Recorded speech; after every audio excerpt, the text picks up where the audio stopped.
Kita beralih ke informasi berikutnya pemirsa. Polisi masih memburu pelaku penculikan dan penyekapan seorang wanita di Bandung, Jawa Barat.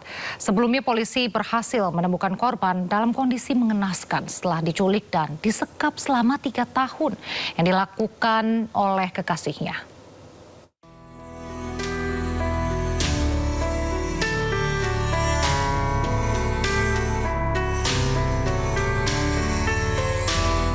Kasus penyekapan seorang gadis muda di kawasan Rancaikek, Kabupaten Bandung selama 3 tahun mengundang perhatian publik. Kasus yang sempat viral di media sosial ini menjadi fokus penyelidikan kepolisian. Setelah korban ditemukan dalam keadaan hidup dengan kondisi yang mengenaskan, fokus penyelidikan kini diarahkan pada pengejaran pelaku yang diduga bertanggung jawab atas penyekapan tersebut. Dari hasil pemetaan dan penyelidikan sementara, pelaku diketahui kerap berpindah lokasi untuk menghindari penangkapan.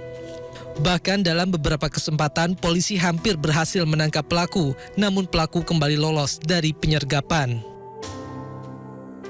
Dan kami sampaikan pada rekan sekalian bahwa kepolisian sudah beberapa hari ini berjibaku untuk mencari tersangka.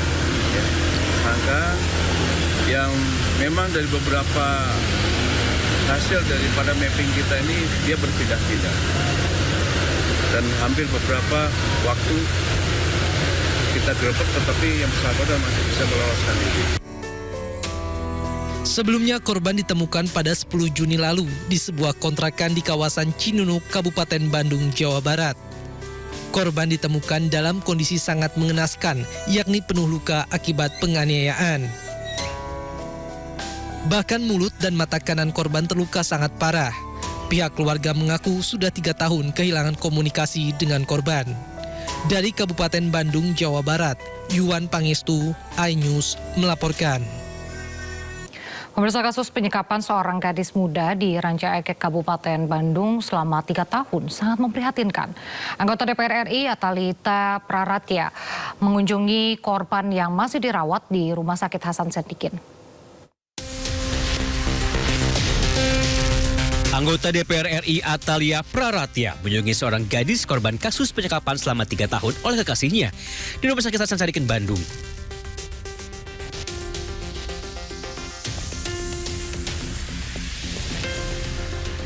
Tak hanya itu, mantan istri Ridwan Kamil itu juga memajang wajah kekasih korban di media sosialnya dan meminta masyarakat membantu polisi menemukan terduga pelaku agar segera diproses hukum dan mendapat hukuman seberat-beratnya.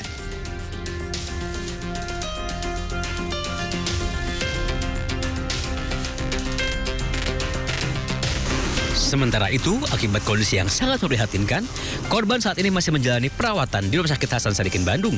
Korban dirawat di ruang isolasi dengan pengawasan ketat tim medis. Informasi selanjutnya, viral di media sosial, pengemudi ojol mencoba mempertahankan sepeda motornya yang diangkut dishub di kawasan Jatinegara, Jakarta Timur. Motor pengemudi ojol tersebut diangkut saat pengemudi sedang mengambil orderan di salah satu restoran di kawasan tersebut.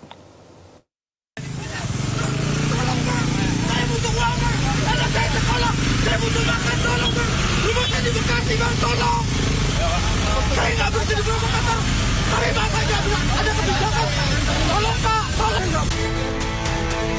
Sambil menenteng pesanan pelanggan, seorang pengemudi ojol memohon kepada petugas dishub agar motornya yang diderek petugas bisa dikembalikan. Pengemudi ojol juga sempat naik ke atas truk, namun motornya tetap dibawa petugas.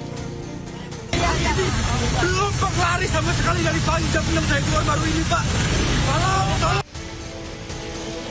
Diketahui motor pengemudi ojek online itu diderek petugas lantaran parkir tidak pada tempatnya saat pengemudi mengambil pesanan di sebuah restoran yang berada di Jalan Jatinegara Timur, Jakarta. Usai kejadian, sejumlah jajaran Sudin Perhubungan Jakarta Timur mendatangi kediaman pengemudi ojek online tersebut. Mereka datang untuk bersilaturahmi sekaligus mengembalikan sepeda motor pengemudi ojol yang sempat diderek petugas lantaran parkir tidak pada tempatnya. Ketika saya dapat notifikasi makanan siap diambil, saya langsung langsung ambil karena memang udah jadi di situ. Dan mana saya tahu kalau memang cuma selang 2 menit motor udah naik ke atas gitu, dan saat itu memang saya kondisi memang panik karena saya ingin mempertahankan motor saya, dan dari pihak Disub sendiri pun humanis, nggak ada yang bagaimana gitu. Yang saya pikirkan cuma Sulis Agung Wibowo selaku pengemudi ojol juga berpesan kepada seluruh pengemudi ojol untuk tidak parkir sembarangan saat mengambil pesanan agar tidak mengalami kejadian serupa. Dari Jakarta, Rio Manik, iNews melaporkan. Wakil Gubernur Jakarta Rano Karno merespon video pengemudi ojol yang motornya terkena razia parkir liar. Menurutnya, proses penertiban akan terus dievaluasi dan membutuhkan waktu. Sudin Perhubungan sudah ke kediamannya, artinya kita cepat lah. Saya tidak apa, kita semua ini bergerak juga berdasarkan Instagram.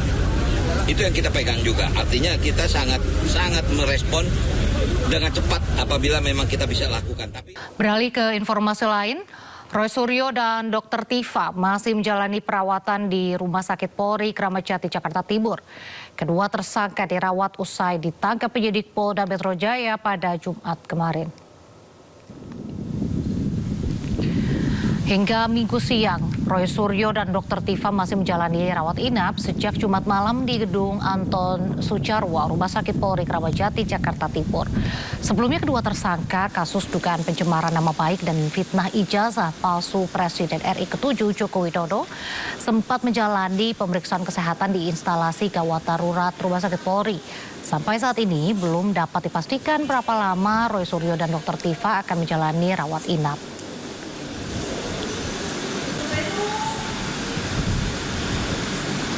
Dan pemirsa, untuk mengetahui informasi terkini, kita telah terhubung dengan rekan Naura Syafiqah di RS Polri Kramat Jati. Selamat sore Naura, bagaimana update terkait kondisi Roy Suryo dan Dr. Tifa di sana?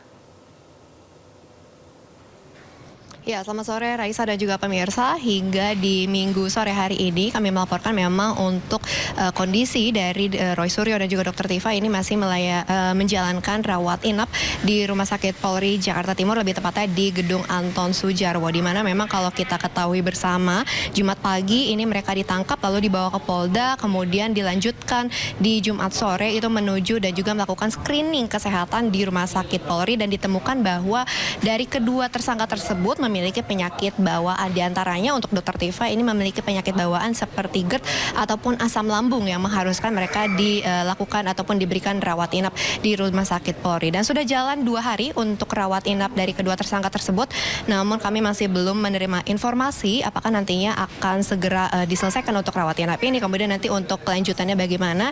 Cuma kalau misalnya kami mendengar sedikit ataupun juga dari awak media lainnya terkait dengan informasi di hari Senin bahwa di hari esok akan ada pergeseran ataupun nanti dari kedua tersangka ini untuk berkasnya akan dilimpahkan ke Kejati ataupun Kejaksaan Tinggi Jakarta Selatan terkait dengan pelimpahan berkas dan juga tersangka. Kemudian juga tadi beberapa jam yang lalu, tepat pada 1 jam yang lalu, kami tiba di Rumah Sakit Polri. Ini kami bertemu dan juga melihat dari anak Dr. Tifa yang pria, tapi tidak memberikan ataupun juga enggan untuk dimintai keterangannya. Cuma tadi beberapa awak media menanyakan bagaimana kondisi ibu, bagaimana kondisi Dr. Tifa. Beliau mengatakan bahwa memang untuk kondisi Dr. Tifa saat ini dalam kondisi yang baik. Dan kalau kita melihat jam besuk, memang di jam 5 hingga di jam 8 malam di Rumah Sakit Polri ini menerima jam besuk. Jadi kami pun bersama dengan awak media lainnya masih terus menunggu informasi selanjutnya apakah nantinya di hari ini akan ada entah dari kuasa hukum ataupun kerabat yang datang menjenguk dari kedua tersangka tersebut. Sementara itu Raisa, kembali ke studio. Baik, terima kasih Naura melaporkan langsung dari Rumah Sakit Polri Kramat Jati. Selamat bertugas kembali, kami tunggu perkembangan informasi selanjutnya.